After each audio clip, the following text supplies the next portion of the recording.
मी आहे जरा असा एकटा एकटा राहणारा, वाळकं पान देखील गळताना तन्मयतेने पाहणारा. खरं तर शब्द जेव्हा मनातून उमटतात तेव्हा त्यांच्या कविता होतात, पण हे शब्द जेव्हा अनुभवातून येतात तेव्हा त्याच्या बनतात चारोळ्या. या चारोळीवरून तुम्हाला कळलंच असेल की आपल्या आजच्या एपिसोडमध्ये एक पाहुणे कलाकार कोण येणार आहेत, ज्यांच्या चारोळ्या ऐकून तरुण पिढी स्वतःकडे पाहायला शिकली. असे आपल्या सर्वांचे लाडके कलाकार, लेखक आणि उत्तम कवी चंद्रशेखर गोखले, म्हणजेच आपले चंगो. तर आजच्या खास एपिसोडमध्ये आपले आजचे पाहुणे कलाकार आहेत चंद्रशेखर गोखले. नमस्कार सर, खूप खूप तुमचं स्वागत आजच्या आपल्या एपिसोडमध्ये. मी माझा, पुन्हा मी माझा, मनोख्या उत्कृष्ट लिखाणांमधून आपल्या सर्वांसमोर येणारे चंगो हे आपल्या सर्वांनाच माहिती आहे. पण आजच्या एपिसोडमध्ये आपण जाणून घेणार आहेत एक व्यक्ती म्हणून कसे आहेत आणि त्यांचा आतापर्यंतचा प्रवास लिखाणाचा, त्यांच्या आयुष्याचा प्रवास कसा चालू झाला, या सर्वांबद्दल आम्ही आज गप्पा मारणार आहे. तर एपिसोडला सुरुवात करूया. तर गेले अनेक वर्ष तुम्ही लिहित आहात, लिखाण करताय आणि चारोळ्या तर सगळ्यांनाच माहिती आहेत, मी माझा, पुन्हा मी माझा, मनोवेधस सारख्या कादंबऱ्या. सो लिखाणाची आवड तुम्हाला लहानपणापासूनच होती? त्याची सुरुवात कधी झाली? आणि लिखाणाची सुरुवात म्हणशील तर मी वयाच्या 3ऱ्या वर्षापासून लिहायला लागलो.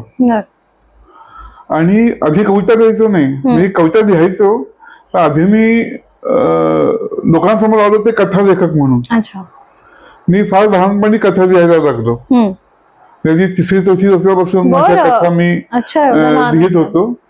आणि 6वी-7वी असताना ज्या एकांकिका लिहिल्या त्याही खूप लोकप्रिय झाल्या होत्या. म्हणजे चारी मुंड्याची किंवा वेडागडी अशा एकांकिका अगदी लोक आवर्जून माझं कौतुक करायचे. कथा तर माझ्या किशोर मासिकातून, कुमार मासिकातून, स्वराज्य नावाचं साप्ताहिक होतं त्याच्यातून अगदी नियमित प्रसिद्ध होत होत्या, प्रकाशित होत होत्या. आणि मान्यवर लोक त्याचं खूप कौतुक करत होते. आणि तेव्हाच माहिती गोष्ट आहे 50 वर्षापूर्वीची, तर तेव्हाचे जो वाचक वर्ग होता त्यांच्यात मी बऱ्यापैकी लोकांना माहिती होतो की ह्याच्या कथा वेगळ्या असतात आणि छान असतात. कविता बडबड गीतापासून सुरू झाली, माझी कविता लिहायला सुरुवात झाली. आणि चारोळींची कविता खूप उशीर आली आयुष्यात, पण क्लिक झाली ती जास्ती. पण आता मी आधी कथालेखक म्हणूनच लोकांसमोर आलो. आणखीन काय म्हणतात, योग होता, त्यामुळे चारोळीकार म्हणून बिरुद मिळालं. आणखीन मग चारोळी खूप उशीर आयुष्यात आली. आणि आता 35 वर्ष झाली मी माझा येऊन, तरी अजून त्याची क्रेज कमी झाली नाहीये. क्रेज तशीच आहे, खप तसाच आहे, विचारणा तशीच आहे आणि अप्रूपही तसंच आहे. मी अजून आतापर्यंत प्रत्येक दिवाळीत असं एकही वर्ष गेलं नाही की मी माझं कव्हर कोणी रांगोळीत चित्रित केलं नाही.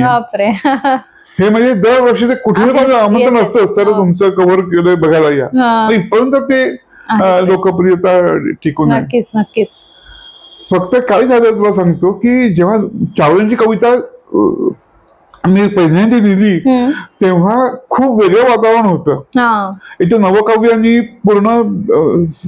पूर्ण पिढी व्यापली होती. कारण मुक्तछंदातली कविता सगळ्यात सोपी असं समज होता. ऍक्च्युअली ती कठीण आहे, पण ती सगळ्यात सोपी म्हणून लोक पछाडले होते. त्या वातावरणात मी चारोळींची कविता आणली. बरं, मी कविता आणली चारोळींची असं म्हणणं चुकीचं आहे. आरती प्रभू यांनी सगळ्यात आधी उत्तर रात्र म्हणून चारोळींचा काव्यसंग्रह काढला होता. अतिशय अर्थघन कविता होत्या, माहित नाही तो लोकांमध्ये का पोचला नाही. पण मी माझा आला आणि चारोळींच्या कवितेला एक मान्यता मिळाली. ते शिखरावर जाऊन पोचलं. म्हणजे म्हणजे जवळजवळ आता 9 लाखाच्या आसपास मी माझाच खप आहे. पुन्हा मी माझा जवळ 6 लाखाच्या आसपास आहे. माझे शब्द सगळ्यात जास्ती सध्या खपले. आता ते संपल्या. मराठी त्याची 16वी आवृत्ती होती, आता परत ती छापायला दिलंय. माझ्या परीने मी आणखी हे तर मनस्थित हे तर चालूच आहे. मी अजून तर तुम्ही सुरुवात तुमची लेखनाला रंगभूमीपासून केली, नाटक लिहिण्यापासून केली? हो, म्हणजे आधी एकांकिका लिहित होतो शाळेत असताना. वेडागडी, चारी मुंड्याची, एका म्हातारीची गोष्ट. म्हणजे ती पळवे भोपळ्या टुणूक टुणूकचं माझ्या पद्धतीने लिहिलेलं एक प्रहसन होतं, पण खूप लोकप्रिय झालं होतं. पण मी तो सेन्स पहिल्यापासून होता आणि त्याच्या श्रेय मी माझ्या आईला देतो. कारण माझ्या आईला प्रसंग वेचायची सवय होती आणि आठवणी सांगताना ती विशिष्ट कुठची अशी गोष्ट महत्वाची आणि कुठली खुलवून सांगायची असं ज्ञान तिच्याकडे होतं. त्यामुळे ते कळत नकळत परिणाम माझ्यावर होत गेला. स्टोरी टेलर होत्या अगदी अगदी. त्यामुळे माझ्यात ते खूप उतरलं की प्रत्येक आठवणीचा प्रसंग करायची किंवा घटनेचा प्रसंग करायचं हे जे ज्ञान असतं ते तिथून माझ्यात आलं आणि मला वेचायची सवय झाली त्यामुळे. बरोबर. लहानपणापासून. घरी तुमच्या हे वातावरण होतच का साहित्य आणि असं याचं? नाही, अजिबात नव्हतं. अजिबात नव्हतं. म्हणजे माझी आई बिचारी 24 तास उद्योग व्यवसायात घडलेली असायची. तिचे स्वतःचे खूप म्हणजे बालसंगोपन होतं, प्लस तिचे शिलाई होती, तिची बालवाडी होती, ह्याच्यात ती घडलेली असायची. आणि माझ्या वडिलांना खूप सामान्य माणूस म्हणजे बिचारा, त्याची काही चूक नाही त्यांची त्यात. नोकरी करून आपल्या मुलांनी पण तशीच छान शिक्षण घ्यावं, नोकरी करावी अशा त्याच्यात ते संस्कार होते. त्यामुळे तसं वातावरण अजिबातच नव्हतं. पण आमच्या भावंडामध्ये ती कथा होती. माझी मोठी बहीण पण कथा लिहायची, माझ्या बहिणी शरीरमाई पण नाटकांमध्ये छान काम करायच्या वगैरे. पण प्रोत्साहन नव्हतं त्यामुळे घरात. तुम्ही तुमचा अभ्यास करा, शिक्षण पूर्ण करा, नोकरीवर लागा, तुमच्या पायावर उभे राहा आणि मग हवं ते करा. हे जे 4 घरात पाढा वाचला जायचा तोच पाढा आमच्याकडे पण होता. पण ते शिक्षण करा आणि अभ्यास करा हे माझ्या बसमध्ये नव्हतं, मला शक्यच नव्हतं. आकलन शक्तीच नव्हती अभ्यासाच्या बाबतीत. त्यामुळे शालेय प्रगती खूपच चिंतनीय होती. तुमच्या तो कलाकार दडला होता लहानपणापासून. कलाकार दडला होता म्हण किंवा खूप विचार करायची सवय झाली, त्यामुळे प्रत्येक गोष्टीचं पृथक्करण करायची सवय झाली होती. त्यात मी जास्ती रमायचो, त्यामुळे हा अभ्यास मला जमायचा नाही. आणि आमच्या त्या काळात शालेय प्रगतीला फार महत्व होतं. म्हणजे तुम्ही बाकी भेदभाव तुम्हाला करायचे, संस्कार मिळायचे, पण हा ढ मुलगा आणि हा हुशार मुलगा हा जो वर्गीकरण होतं ना ते फार. आणि त्यात तुम्ही गोरे गोमटे असाल आणि अभ्यासात ढ असाल तर आणखीनच मी विदारक.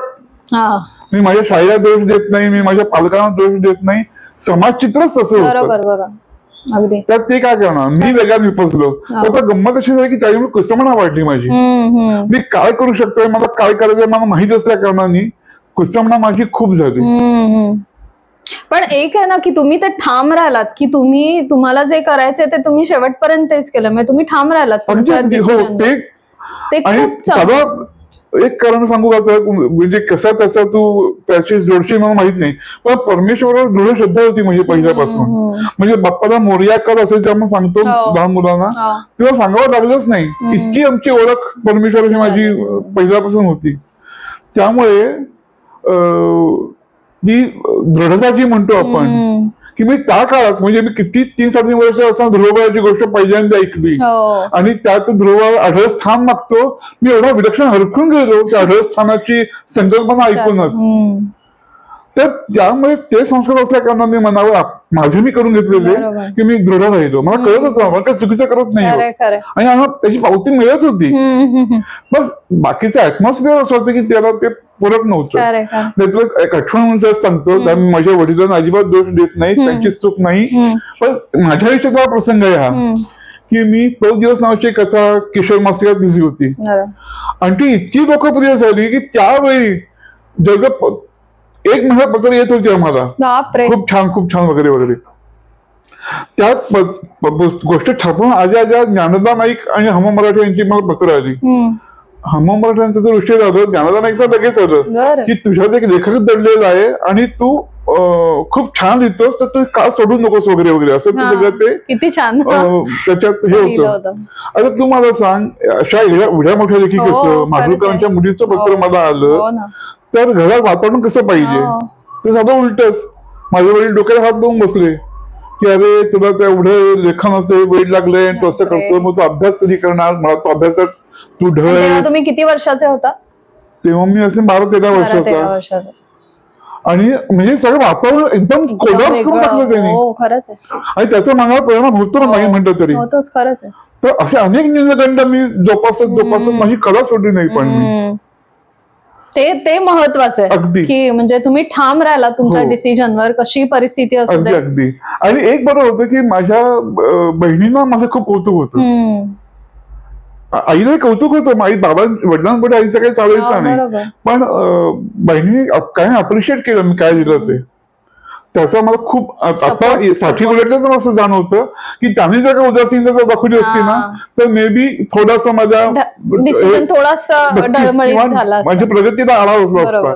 पण मी काय घरचं वातावरण कसंही असो, मी कुठलाही ओरडा खाल्लेला असो, माळ खाल्लेला असो, पण मी नवीन गोष्ट दिली म्हटल्यावरती कोणी कोणी कंटाळा केला नाही ऐकायचं, वाच काय दिले दाखव, असं जे वातावरण होतं ना त्यामुळे खूप लवकर त्यामुळे त्या तिकडून तरी तुम्हाला ते प्रोत्साहन मिळालं. परमेश्वराची कृपा की फार लवकर वरच्या सर्कलमध्ये मिक्स झालो मी, त्यांनी मला स्वीकारला.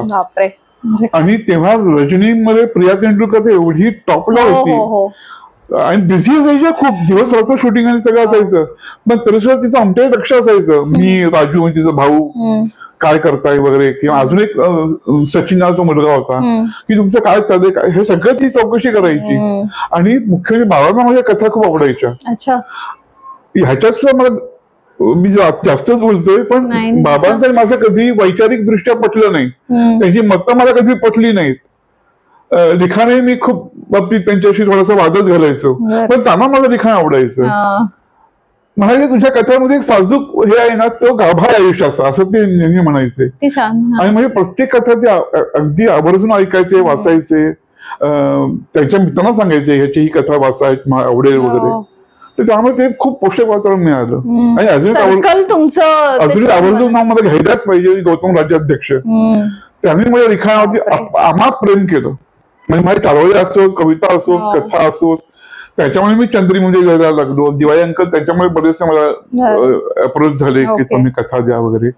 पण मला खूप पोषक वातावरण मिळालं, ही परमेश्वराची कृपा. पण ह्याच्यात प्रोत्साहन म्हणशील तर काही नव्हतं घरून, असं वातावरण शाळेकडून पण नंतर मिळालं, पण ना घरून ना शाळेतून असं काही प्रोत्साहन खास नव्हतं काही. ते मी चिकाटी करत राहिलो म्हणूनच ते होत गेलं. ओके. खरं तर मी माझा किंवा पुन्हा मी माझा आणि माझे शब्द, सो या चारोळ्यांमधून अजूनही म्हणजे या चारोळ्या अजूनही लोक वाचतात आणि त्या प्रत्येक प्रोग्राम असो किंवा छोटे छोटे काही असे गेट टुगेदर काही निवेदनात वापरतात.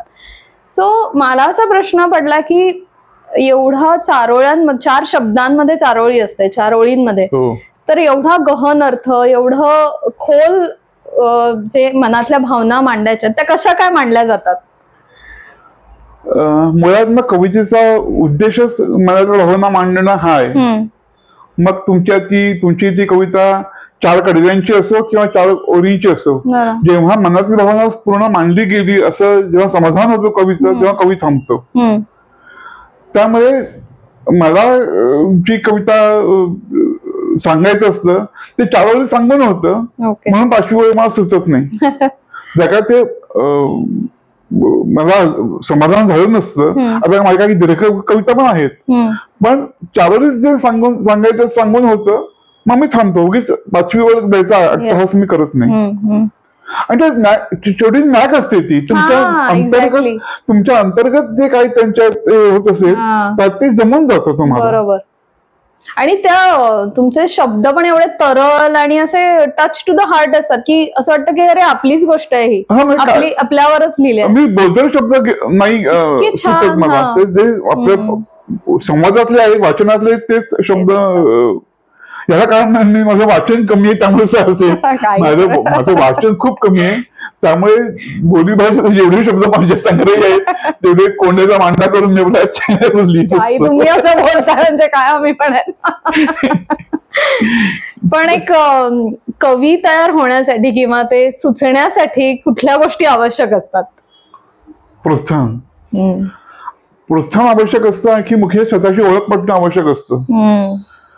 कवी हा तू बरोबर बोललीस की कवी निर्माण होण्यासाठी कवी फार क्वचित एखादा सुचतं. म्हणजे आपल्या आता पेव फुटलंय कवी करणाऱ्यांचं, कारण त्यांना माहितीच नाही मला सुचणं म्हणजे काय प्रकार आहे.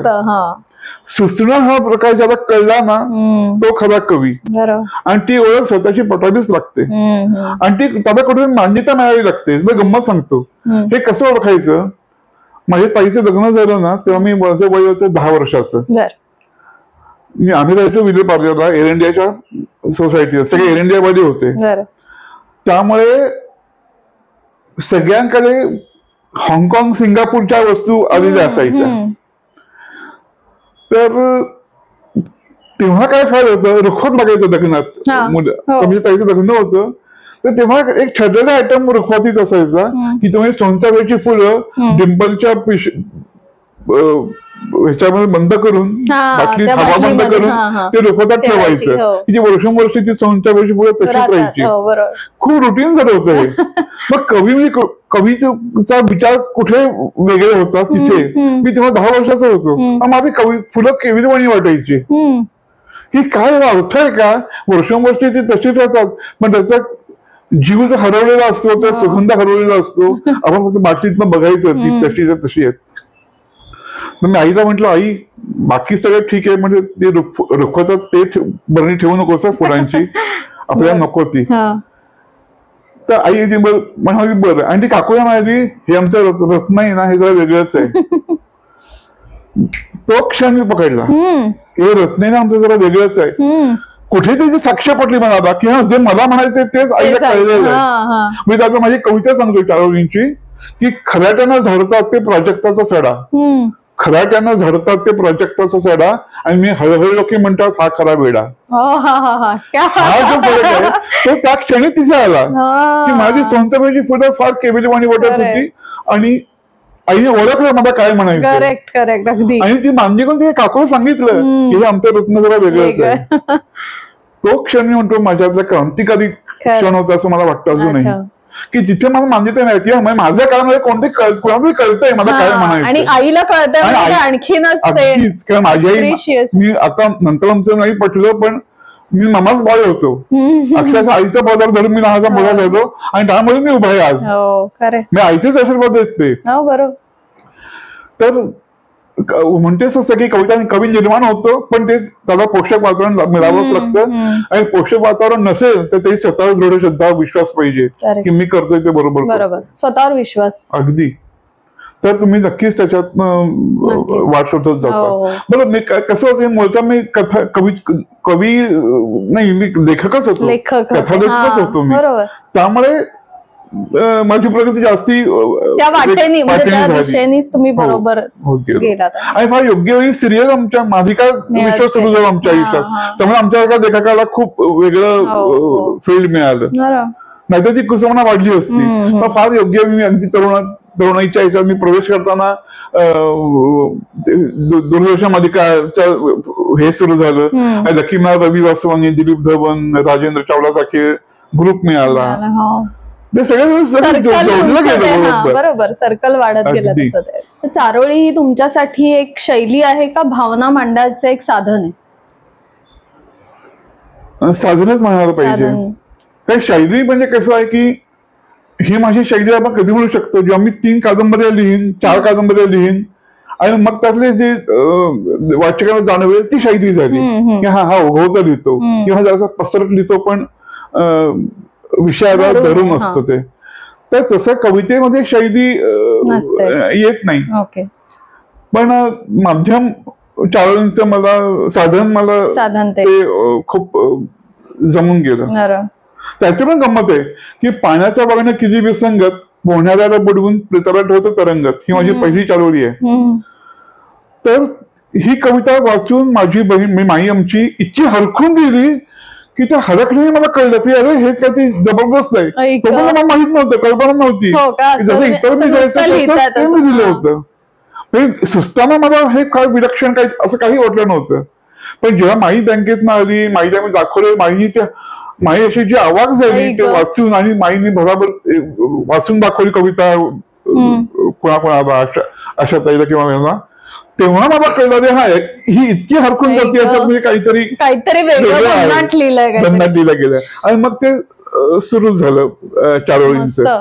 आपण कलाकाराचं कुठल्याही कलाकार त्याला अप्रिशिएशन लागतं, ते असलं तर तो त्याची जातो किंवा त्यावेळी विचार करायला लागतो. तर तसं झालं ते, तिथून ते सुरुवातच झाली. ती पहिली होती का तुमची चारोळी? पहिली. आताच तुमची मनोवेधस आणि मतितार्थ काही महिन्यांपूर्वीच पब्लिश झाली आपल्या प्रेक्षकांसाठी. सो त्या पुस्तकाबद्दल सांगा ना आपल्या प्रेक्षकांना. मनोवेधस जे आहे ना ते पूर्ण काल्पनिक आणि तरल वातावरणातली कादंबरी आहे.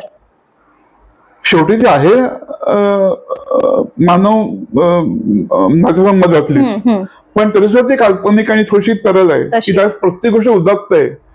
मग ती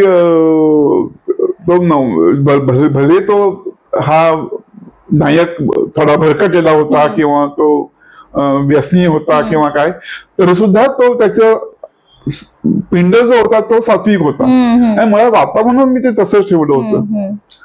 तर त्याची थोडीशी गंमत आहे की जेव्हा मी अतिशय छोटीशी कथा मी फेसबुकवर शेअर केली होती साधारण 7-8 वर्षापूर्वी, आणि जेव्हा मी ती कथा लिहिली, रामाच्या मूर्तीविषयी ती कथा होती की एका घरात एक रामाची मूर्ती पूर्वापार म्हणजे विठुरायाच्या मूर्तीच्या आधीपासूनची ती मूर्ती पिढ्यानपिढ्या त्या दाणी घरात बसलेली आहे.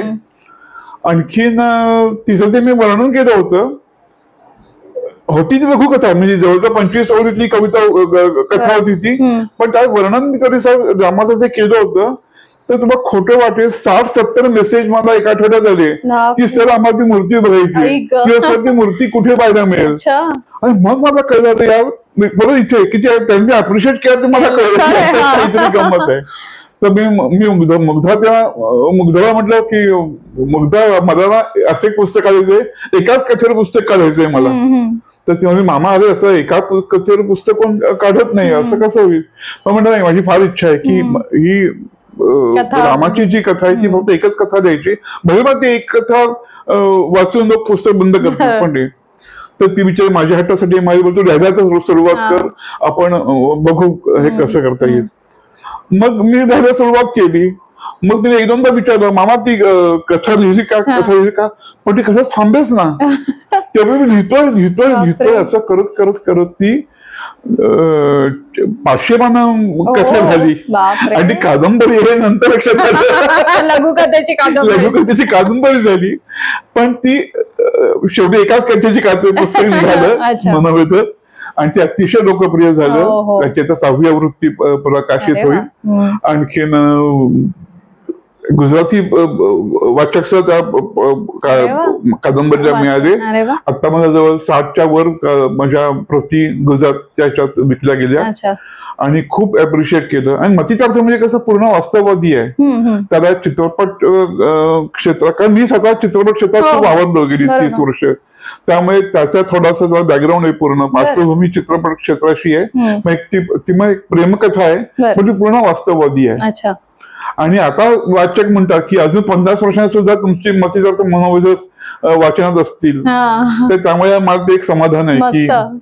आणि तुम्ही फेसबुकवर पण रेग्युलर हे रिव्ह्यूज आणि नाही रिव्ह्यूज सुद्धा तुम्ही टाकत, म्हणजे वाचून पण ते अशी ते पुस्तक कधी मिळतं एकदा हातात आणि वाचतं असं होतं आपल्याला. मला काय झालं, बाकी आपल्या पुस्तकांना प्रसिद्धी द्यायला कुठलाही दुसरा वादच नाहीये. बरोबर. आणि मला हे फोनवरती मेसेज येतात, मी ते फेसबुकवर शेअर करतो अभिप्राय. एक मीडियमच आहे ना की लोकांपर्यंत मास लोकांपर्यंत पोहोचायचं. फेसबुकने माझ्या आयुष्यात खूप मोठा हात दिला. आणि मग सांगतो मी माझं एवढं लोकप्रिय झालं, हजारो पत्र आली मला, नो डाऊट. पण ते किती लोकप्रिय झालं आणि ते किती लोकांसाठी क्रेज होती त्याची, हे मला फेसबुकमुळे कळलं. तेव्हा लोक जास्त झाले. आमच्या गावात आम्ही असं केलं, आमच्या शहरात आम्ही असं केलं, तुमचं पुस्तक घ्यायला आम्ही अमरावतीहून इकडे गेलो, हे जे लोकांना सांगावं तेव्हा मला कळलं एवढे ते त्याची क्रेज होती. खरंच. इव्हन मी सांगते ना, माझा भाऊ सुद्धा म्हणजे तुमचं मी माझा आला तेव्हा तो असा यंग होता, त्यावेळेस 25 वगैरे असेल. तर तो एवढा क्रेझी होता, म्हणजे तो वेडा होता. म्हणजे हातात सतत ते तुमचं पुस्तक असायचं. माझी आई ओरडायची, अरे काय सारखं घेऊन बसला. सो म्हणजे ते एक वेड लावलं होतं ते तरुण पिढीला त्यावेळेस. आणि जिथे बघावं तिकडे ते मी माझं पुस्तकं तिथे असायचीच बुक स्टॉल मध्ये, प्रत्येक बुक स्टॉल मध्ये. गंमत सांगू काय, माझ्या बाबतीत पहिल्या खूपदा घडतं असं. आता मध्ये माझा कथासंग्रह मोहनमाळ, तर त्याच्यामध्ये 3 आवृत्त्या झाल्या, 4थी आवृत्ती आमची तयारी चालू आहे. त्यात अजून एक गोष्ट आम्हाला इन्क्लूड करायची म्हणून थांबलोय. तर मोहनमाळची गंमत अशी की हे मला 4-5 जणांनी मला कळवलं की तुमचं मोहनमाळ सतत माझ्या पर्समध्ये असतं, किंवा तुमचं मोहनमाळ मी माझ्या ऑफिसमध्येच नेऊन ठेवलंय, कारण मला त्यातले एक अमुक हे सारखं वाचायला आवडतं. मग त्याची गोष्ट म्हणजे माझ्या लिखाणाच्या बाबतीत मध्ये काय मला अभिप्राय दिला होता की गोखले तुमच्या लिखाणाचं एक व्यसन लागतं. आणि सगळ्यात पहिली दाद मला बपू काळेंनी दिली होती. मला त्यांच्या आठवणी अजूनही कधी नाही, कारण त्या माणसाने मला निर्व्याज प्रेम केलं की म्हणजे मी आमची जास्त भेटी पण होत नव्हत्या, पण ते आवर्जून माझं लिखाण काय चाललंय कसं, आणि फोन करायचे. आणि मग त्यांच्या शेवटच्या आजारपणात मला त्यांना भेटता आलं नाही, माझं खूप वाईट वाटतं. पण त्या काळात मी खूप भाग्यवान होतो की अतिशय मोठ्या लोकांनी माझ्यावरती, शांता शेळके म्हण, सुरेश भट म्हण, सुरेश भटांचा अक्षर इतका पाठिंबा दिला चावळेंच्या कवितांना. नाहीतर समीक्षक जे होते आपले ते अक्षरशः नामोहरम करायला बसले होते. मी माझ्यामध्ये कविता होती की तो प्रचंड वड कसा उन्मळून पडला होता, तो प्रचंड वड कसा उन्मळून पडला होता, म्हणे त्याला बिलगलेला सायलीचा वेल कोणी खुडला होता. अशी तऱ्हे नाजूक भावना होती. एक समीक्षकांनी काय द्यावं, आम्ही कधी सायलीचा वेल वडावर चढलेला बघितला नाही.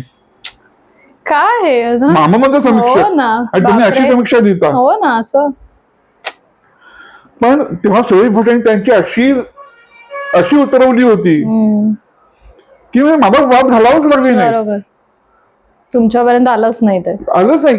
शंकर वैद्य, किती नावं घेऊ, लता दाजे, निलादी उपाध्याय अक्षरशः माझ्या पाठीशी ठाम उभेच राहिले की तुम्ही चावळ्यांची कविता मग हिणवता कसे.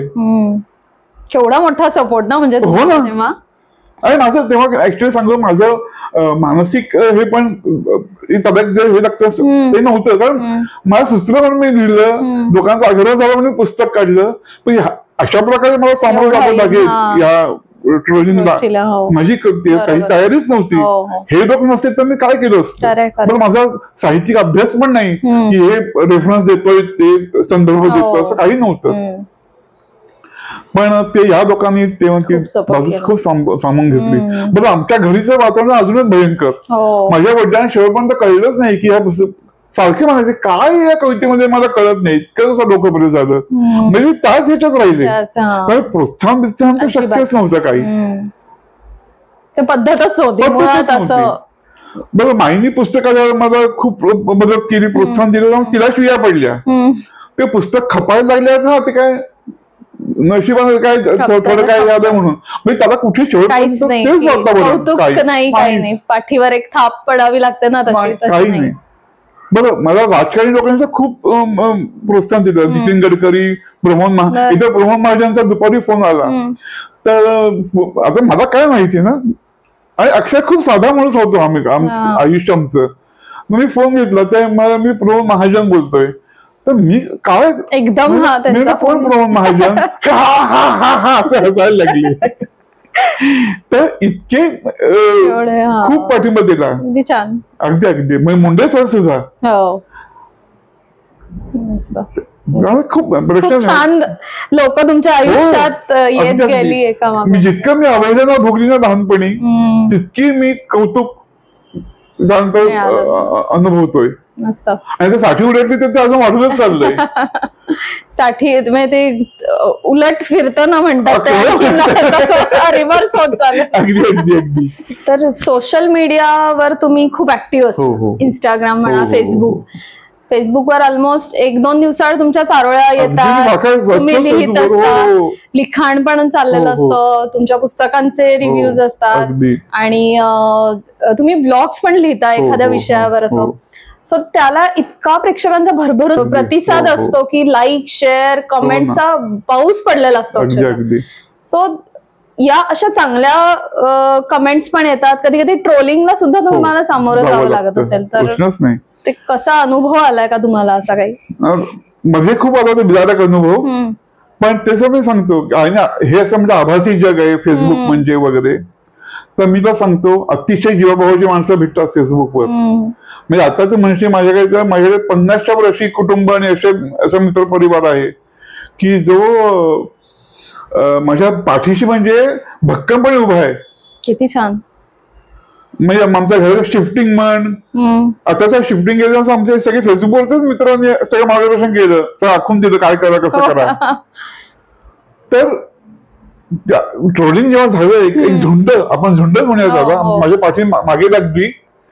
मी तर खोटं वाटेल आता हसायला येतं, पण तेव्हा तो काळ खूप कठीण वाटला मला. घाबरलो खोटं, आपण साधी माणसं असतो. म्हणजे मला भूमिगत व्हावं लागते की काय, स्थलांतरित व्हावं लागते काय, पण माझ्या फेसबुकवरच्या मैत्रिणींनी सगळी सोय करून ठेवली होती की कुठे व्हायचं, काय करायचं वगैरे. पण फेसबुकवरच्याच लोकांनी अतिशय ठामपणे त्याला उत्तर दिली आणि ते निवडलं. मला माफी मागावी लागली आणि मी ती वेळ मारून त्याला करावंच लागतं. पण असे फार क्वचित प्रकार घडतात. पण फेसबुकवर जीवाभावाची माणसं भेटतात हे मी मला 101% सांगतो. तुम्ही त्या माध्यमाकडे कसं बघता यावर तुमचं अवलंबून. आमच्याच आता जो काय 200-250 लोकांचा ग्रुप आहे त्याच्यात आम्ही 50 जण तर आम्ही अक्षरशः म्हणजे एका कुटुंबातले झालोय. हो, म्हणजे माझ्या नातेवाईकात मी लग्न फार अटेंड नाही केली, म्हणजे फेसबुकवरच्या ह्याच्या जवळजवळ 15-20 लग्न मी घरचा असल्यासारखा जाऊन आम्ही सहभागी झालो. अगदी अगदी. म्हणजे बेळगाव पासून ते तुमचं बडोद्यापर्यंत आम्ही सगळीकडे फिरलो लग्नासाठी. हे खरं म्हणजे हे खरं प्रेम जे मिळतं ना ते. तुला खोटं बडोद्याला आम्ही लग्नासाठी गेलो, आम्हाला न्यायला किती माणसं आली होती? 30. 5 गाडीत 30 माणसं होती आम्हाला न्यायला आलेली. म्हणजे लोकांना वाटतं आधार कोण सेलिब्रिटी तुम्ही असं खूप जाणवतं आपल्याला की एवढं प्रेम. तर हा फेसबुक वरून विषय निघाला म्हणून सांगते की आजच्या जगात सोशली कनेक्ट राहण्यासाठी फेसबुक हे उत्तम माध्यम आहे का? अगदी अगदी, प्रश्नच नाही. सगळीच माध्यम उत्तम आहेत खरं सांगायचं तर, पण तुम्ही त्यांना काय घेताय आणि तुम्ही कसं निवडताय यावर अवलंबून आहे खूप. तुम्ही जसं रिस्पॉन्स द्याल तसं तुम्हाला हे प्रतिसाद मिळेल. तर मला मी कायम काय म्हणतात पॉझिटिव्हच घेत आलो. आणि ज्या माणसाचे खटक त्यांना त्यांना ब्लॉकच करा, वाद घ्यायला जाऊच नका.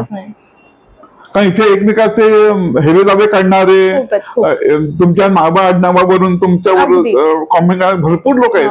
तर तुम्ही त्याला किती महत्व द्यायचं आणि त्याचा किती पाठपुरावा करायचा हे तुमच्यावर अवलंबून आहे. आणि फेसबुकचं मला अजून एक हे वाटतं की माझे खूप जुने काही मित्र की जे तुटले होते मधल्या काळात, अचानक फेसबुकमुळे आम्ही भेटलो परत. असं होतं ते शाळेतले मित्र किंवा असे की ज्यांच्याशी म्हणजे खरंच चांगला जिव्हाळा होता, पण मी लोकांना घर सोडलं. घर सोडल्यावर तुम्हाला काय तुम्ही भरकटत जातो थोडस म्हणतो प्रवास झाला, त्यामुळे काही संपर्क राहिला नाही. तर ते जे तुटलेली काही जिव्हाळ्याची माणसं होती ती परत मला फेसबुकमुळे माझ्या संपर्कात आली. ते फेसबुकचे खूप उपकार आहेत माझ्यावर. तुम्हालाही असं वाटतं का की आजच्या तरुण पिढीने वाचनाकडे वळावं किंवा पूर्वीची किंवा आत्ताची जी नाटक संस्कृती आहे ती जपावी, असं वाटतं का तुम्हाला? हो, मनापासून वाटतं. फक्त माझं एकच त्याच्यात त्याचं किती जण मन दुखावलं मला माहित नाही, पण प्रामाणिक मत सांगतो. साक्षी उलटली तेव्हा मला बोलायचा अधिकार आहे की हे नवनाट्य आणि नवकविता हे सगळं आलं ना, त्याने सगळं वाट लावून टाकली. त्यामुळे आपली जे ओरिजिनल नाटकं आहेत, जुनी नाटकं आहेत, त्याच पद्धतीकडे प्रेक्षकांनी वळावं. आणि होतकरू जे कलाकार आहेत, लेखक आहेत, दिग्दर्शक आहेत, त्यांनी पण त्याच कलाकृतींचा अभ्यास करावा. कारण त्याच एक चिरस्थायी तत्व आहे जे तुम्हाला पुढे अजून 100 वर्ष पुढे उपयोगी पडणार आहे. तर ते नवनाट्यात नाही. नवनाट्याचं सगळ्यात मोठं नुकसान म्हणजे अभिनयावर परिणाम झाला. हा वेगळाच अभिनय करायला लागली मधली पिढी. आणि नवनाट्याचा एकच खूप छान फायदा झाला म्हणजे नेपथ्य. नवनाट्यामध्ये नेपथ्य हा फार वेगळ्या काल्पनिक देवळ हा जो प्रकार जो आणला नवनाट्याने, तो आधीच्या नव्हता. ते खूप साचेबंद हे असायचं, ठराविक असे. हो, म्हणजे अगदी फार क्वचित काही कल्पक काही हे दिसतं प्रकरण दुसरे वगैरे सारखं काही वेगळं नेपथ्य नाही तर खूप, पण नवनाट्यामध्ये लेवल्स आणि सगळं नेपथ्याचं खूप वेगळी मजा आली. बाकी नवनाट्याकडनं माझ्या अपेक्षाच नाहीत. ज्यांना खरंच नाटकाकडे वळायचे त्यांनी, मी तर लिहून देतो प्रेमाचा रंग कसा किंवा प्रेमाच्या गावात जावे, साठवडोट अशी जी नाटकं होती ना ती अजून तुम्ही 50 वर्षांनी आणा ती तितकीच लोकप्रिय होती. बरोबर आहे, त्याची अजून क्रेज कमी नाही झाली. तुम्ही ते त्याचा शोषून घेत असतात आनंद, त्यातनं मिळत असतो तुम्हाला. म्हणजे जसं बर्फाचा गोळा आपण चोखतो आणि त्याच्या बरोबर रंग टाकायचं तुम्ही परत तसं चोखू शकता. तसंच ती त्या काळची नाटकं आहेत. सोनचाफा, अरे सोनचाफा माझा जीव अजून दळमळतो, इतकं अप्रतिम नाटक. पळा कोण पुढे बोलतो, त्याला काही लॉजिक नसून लॉजिक होतं. आणि मी ज्यामध्ये माधव वाटे आणि ते करायचे भक्ती बरोबर, बाप रे काय सांगू तुला. तर ते जे होतं ना ते नवीन नाटकात नाही मिळत आणि लोक त्याच्यावर खुश असतात. मला गंमतच वाटते, म्हणजे कसं काय त्याच्यात त्यांनी पाहिलंही नसेल आधीच काही. तुमचं सगळ्यात आवडतं पुस्तक कुठलं, म्हणजे तुमची पुस्तकं सोडून? माझं अगदी खरं सांगतो मनापासून, मला साईचरित्र खूप सगळ्यात जास्ती आवडतं. साईचरित्राची पोथी दाभोळकर लिखित ही माझं सगळ्यात आवडतं पुस्तक आहे, अत्यंत आवडतं. बाकी अनेक पुस्तकं माझी खूप खूप आवडती आहेत. त्यात नॉट विदाउट माय डॉटर मला खूप आवडतं पुस्तक. आणि गुलशन नंदांची मराठी अनुवाद केलेले मला खूप खूप आवडतात. आणि आत्मचरित्र मला सगळी आवडतात वाचायला. त्या दुर्गाबाई खोट्यांचं तर आत्मचरित्र मला नेहमीच आदर्श हे वाटतं. इतकं खरं आणि इतकं व्यवस्थित त्यांनी ते मांडलेलं आहे. आणि पुरंदऱ्यांचा राजा शिवछत्रपती तर म्हणजे त्याचं मी किती वेळा वाचलंय तर त्याला काही हेच नाहीये. सुभाषचंद्र बोसांचं सुद्धा पुस्तक मला अतिशय आवडलेलं होतं. मग मला माझं वाचन कमी आहे त्यामुळे मला तसं बोलायचा अधिकार नाही. पण मला काही चांगली पुस्तकं असतील तर मी नक्कीच तसं हे असं. तर रंगभूमीवरचा तुमचा आवडता अभिनेता कुठला आहे? यशवंत आधीच्या पिढीतला अतिशय मला तो प्रगल्भ आणि सामर्थ्यवान कलाकार होता. बरेच कलाकार लाडके होते पण यशवंतसाठी मी अगदी हो म्हणून मतदारसंघात मी त्यांच्याबद्दल वेगळं ठेवलंय. आणि आताच्या रोहन गुजर मला खूप आवडता कलाकार आहे. त्याच्यात खूप पोटेन्शियल्स आहेत आणि लोकांनी लक्षात येत नाही अजून त्याची. मला खूप तडफड होते कधी कधी की त्याची पोटेन्शियल्स खूप वेगळी आहेत, खूप डेप्थ आहे त्याच्या ऍक्टिंग मध्ये, पण तसा उपयोग अजून होत नाही. नाहीतर रोहन गुजर फारच छान आहे. म्हणजे त्याचे इव्हन रील्स वगैरे पण खूप छान असतात मी बघते. आणि आताच्या ह्याच्यात खूप टॅलेंटेड पण लोकांना लक्षात येत नाही त्यांचं हे. सुभभावेची पण ऍक्टिंग आणि त्याचे शब्दोच्चार मला नेहमीच हे वाटतात. मनोडी तुला काय बोलायचंय का? तुमच्या लेखनाच्या प्रवासापासून म्हणजे जवळजवळ 30 वर्ष तुम्हाला मोलाची जी साथ मिळाली आहे त्या एक प्रसिद्ध गायिका आणि अभिनेत्री सौ उमा गोखले. सो त्याबद्दल काय सांगा, त्यांच्याबद्दल काय सांगाल आणि तुमची पहिली भेट कशी झाली? कसं झालं की मिलिंद इंगळे आहे ना गायक, त्याची आमची मैत्री होती. तर त्याची आई तेव्हा कलकत्त्याहून साड्या आणायची विकायला आणि दर भाऊबीजेला मी माझ्या बहिणींना तिच्याकडून साड्या घ्यायचो. तर त्यामुळे तिच्याकडून चांगली ओळख झाली होती माझी, घरी येणं जाणं होतं. मग तिला असं वाटलं की माझं हिचं छान जमेल. असं काय वाटलं माहित नाही पण वाटलं. मग तिने आम्हाला पहिल्यांदा भेटवलं दोघांना की भेटून तरी घ्या कसं वाटतंय बघा. मग 26 मे 1994 मी भेटलो आणि 23 डिसेंबरला 94 आमचं लग्न झालं. छान आमचा उमा भेटली हा माझ्या आयुष्याचा फार मोठा महत्वाचा योग होता. खऱ्या अर्थाने उभा राहिलो मी. आणि ही भेटली नसती तर कदाचित मी लग्नच नसतं झालं, लग्न नसतं केलं. पण योग्य डिसिजन घेतला. खरंच. तुम्हाला एखादी कविता सुचते कधी आणि एखादं कथा सुचते तर तुम्ही मॅमना पहिलं म्हणजे त्यांच्याकडून झालं की अगदी म्हणजे एवढं कशाला का साधा बाहेर शर्ट जरी घालायचा ना तरी उमा असं दाखवून ते अपवाद होतं. सहजीवन त्यालाच म्हणत असावे. त्यामुळे कविता काही सुचली, काही नवीन कशाला प्लॉट सुचला तर पटकन दाखवत. हो, साहजिकच आहे. साहजिक होतं ते अगदी. तर तुम्ही एवढ्या छान सुंदर कथा लिहिता आणि चारोळ्या तुम्ही एवढ्या सुंदर लिहिल्यात, तर आम्हाला मॅमच्या आवाजात तुमच्या काही प्रसिद्ध अशा चारोळ्या ऐकायच्या आहेत. पावसाळ्या पावसाची पहिली आत्ता पाऊस येईल, आत्ता पाऊस येईल आणि भिजून जाईल का, आत्ता पाऊस येईल आणि भिजून जाईल का, आणि कुठल्या तरी थेंबावर माझंही असेल ना. गजरे तू माळून येतेस, गजरे तू माळून येतेस आणि गंध मला बिलगून बसतो. गजरे तू माळून येतेस आणि गंध मला बिलगून बसतो. मी घरी गेल्यावर प्रत्येक जण खोचकपणे हसतो. So sweet. त्यानंतर माझी सगळ्यात आवडती कविता सांगते. झाडावरून प्राजक्त ओघळतो, त्याचा आवाज होत नाही. झाडावरून प्राजक्त ओघळतो, त्याचा आवाज होत नाही. याचा अर्थ असा नाही की त्याला इजा होत नाही. या कवितेचा टॉन्ट झाला.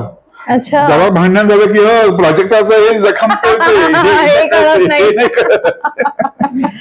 म्हणून ते त्यांची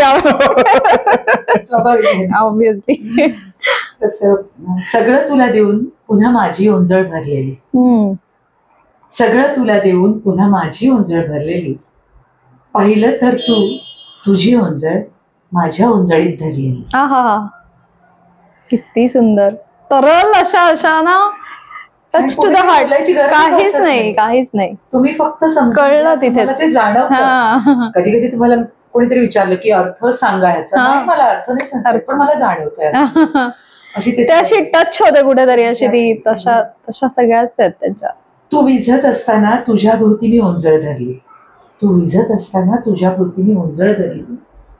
तू तेवत राहिलास मी प्रकाशाने माझी ओंजळ भरली. वा वा वा, क्या बात आहे. म्हणजे काय सगळं आलं त्याच्यात. आणि अजून एक म्हणजे मला सगळे विचारायचे, तुमच्यावर नाही का कुठली कविता? येस. तर तशी काही माझ्यावर वगैरे नाही केली, कारण आम्ही भेटलो तेव्हा ऑलरेडी मला वाटतं 30,000 निवाजाच्या प्रती विकल्या गेलेल्या होतं की मलाच माहित नव्हता हा कविता. शपथ. बापरे. त्यामुळे माझ्यावर म्हणजे सगळे म्हणतात वा वा प्रेम करताना तुमच्यावर गेला. म्हणजे तसंच वाटतं ना ते, म्हणजे ते तरुण वयातल्या त्या फिलिंग्स आहेत सगळ्यात. असं काही नाही. पण मला आम्ही भेटल्यानंतरची कविता आहे, नेमका जो विषय टाळायचा तोच आपण काढतो, नेमका जो विषय टाळायचा तोच आपण काढतो आणि वादाच्या रूपाने का होईना आपल्या भेटीचा वेळ वाढतो. वेल सेड. अगदी अगदी मस्त, फारच छान. आणि इतकं सुंदर तुमचं दोघांचं ते ट्युनिंग आणि इतकं छान आहे ना, म्हणजे ते मेड फॉर इच अदर अशी जोडी. सुंदर, मस्त. आणि मॅम पण तेवढ्याच सपोर्टिव्ह आहेत तुमच्या ह्याच्यामध्ये. आता मगाशी त्यांनी सांगितलं की माझी आई खूप होती, तर माझी आई अत्यंत रसिक होती. तो आम्हाला वारसा ऐकत. नक्कीच नक्कीच. म्हणजे आई आता आमची गेली तर 86 वर्षांची होती, पण आईचा आम्हाला फोन यायचा, अगं तुझं ते विम्बल्डन लागलंय, अगं तुझी ती फ्रेंच. आई फोन करून सांगायची, अगं ते बघ. आईला सगळ्यात इंटरेस्ट होता. ते रसिक पण ते येतच ते कुठेतरी. तेच आलंय तेच. आणि तुमच्या त्या ऍक्टिंग मधून तर तुम्ही म्हणजे त्या सिरियल्स मधून अशा घराघरात पोचल्यात. आणि म्हणजे ते एक आयडियल आई कशी असावी ते म्हणजे तुम्ही तुमचा रूप, तुमचा चेहरा असा डोळ्यासमोर येतो. म्हणजे आहे मला. आणि मी काय म्हणते, हे जे आहे ना ते त्याच्या मागे माझं वाचन आहे. मला वाचायचं म्हणजे खूप वेळ आहे. पहिल्यापासून माझी आई वाळवी म्हणायची मला. पुस्तक दिसलं की झालं. ते वाचनाने मला वाटतं आपल्या जाणीवा सगळ्या प्रगल्भ होतात, नाहीतर काय प्रत्येक अनुभवातून आपण गेलेलो. हो बरोबर. आणि त्याचबरोबर माझं नशीब असं चांगलं की गोखलेच्या लिखाणात मी पहिलं काम केलं. तर त्याचं लिखाण इतकं चांगलं आहे की ते तू फक्त सहृदयपणे वाच, तुला ते इथे भेटतं आणि सगळं तुझ्या चेहऱ्यावर येतं, तुला वेगळं काही करायचं. आणि तिने जाहिराती मोजक्या जाहिराती केल्या, पण प्रत्येक जाहिरात वैशिष्ट्यपूर्ण होती. आणि मला आता वाटतं मी पहिली जाहिरात केली होती एव्हरेडी बॅटरीची, आणि 350 ह्याच्यातनं मी एकटी सिलेक्ट झाले. आणि मला डायलॉग नव्हता, माझे फक्त डोळे. हो, माझ्या डोळ्यावर होते. किती सुंदर. माझ्या अशाच म्हणजे मोजक्या म्हणजे अशा ज्या 5 जाहिराती केल्या सगळ्या अशा वैशिष्ट्यपूर्ण होत्या.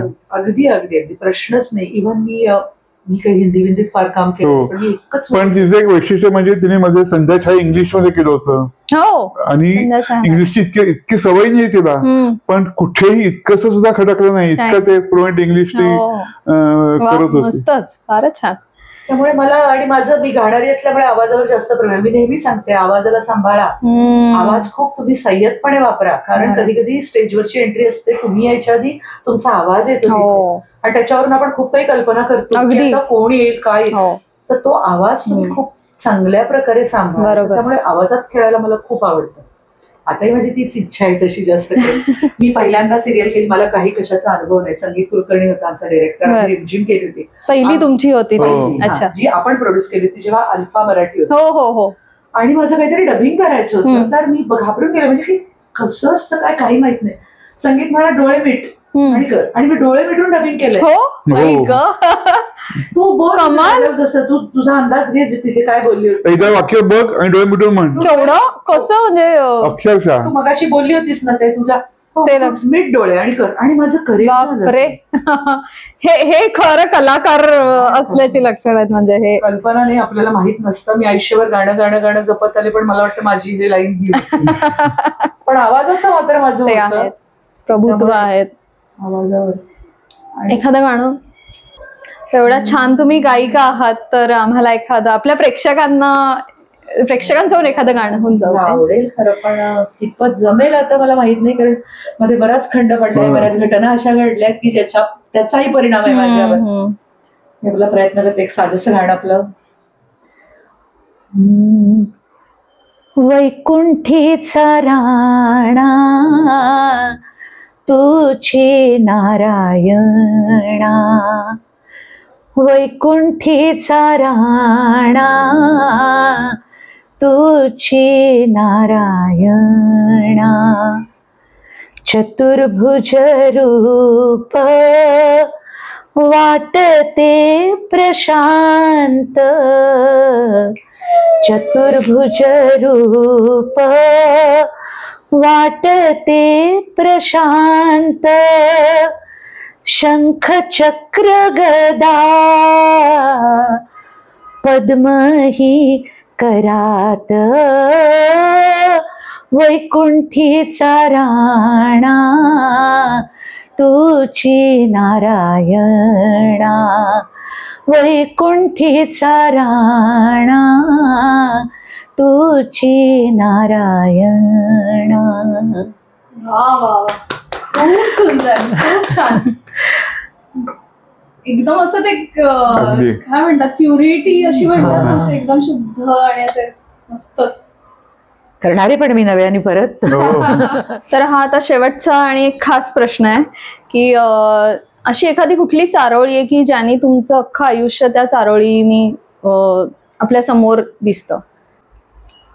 माझ्या हसण्यावर जाऊ नका, माझ्या रुसण्यावर जाऊ नका, माझ्या हसण्यावर जाऊ नका, माझ्या रुसण्यावर जाऊ नका, जरी तुमच्यात बसलो तरी माझ्या हसण्यावर जाऊ नका. किती सुंदर. मी आहेच जरा असा एकटा एकटा राहणारा, वाळकपान सुद्धा गळताना तन्मयतेने पाहणारा. वा वा, खूप सुंदर. So thank you so much sir. आजचा म्हणजे भन्नाट आपला एपिसोड झालाय. एक माणूस म्हणून तुम्ही कसे आहात हे आपल्या सगळ्या प्रेक्षकांना कळलंच असेल. इव्हन तुमचे जी पुस्तकं आली आहेत त्याच्याबद्दल पण तुम्ही छान सांगितलं. तुमचं लिखाणाचा प्रवास खूप असं भारावून गेल्यासारखं झालं. फारच मस्त. Thank you so much. आजच्या एपिसोड मध्ये तुम्ही धन्यवाद, मला तुम्ही आवर्जून बोलवलं. अरे माय प्लेजर.